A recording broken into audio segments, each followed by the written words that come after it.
Welcome to Samba Samba. Enjoy the video. In this video, I will explain how to foreclose your Tata Capital personal loan. First, it's crucial to understand the process and review your loan agreement.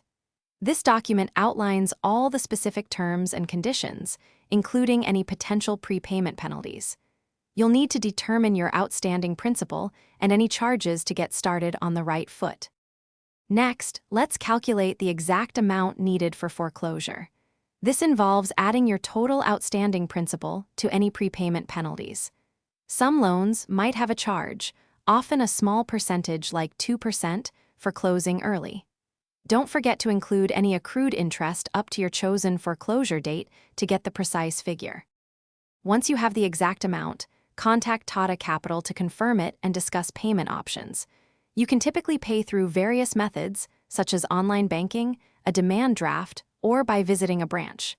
After successfully making the payment, ensure you receive a no objection certificate, or NOC. This document is vital proof that your loan is fully closed. Finally, after completing the payment, take a few crucial post-foreclosure steps. First, verify that your loan account with Tata Capital shows a zero balance. Then, check your credit report after about 1 to 2 months to ensure the loan is marked as closed. Always keep all your foreclosure documents, including the NOC, in a safe place for future reference. Thanks for watching. Consider subscribing if we helped you.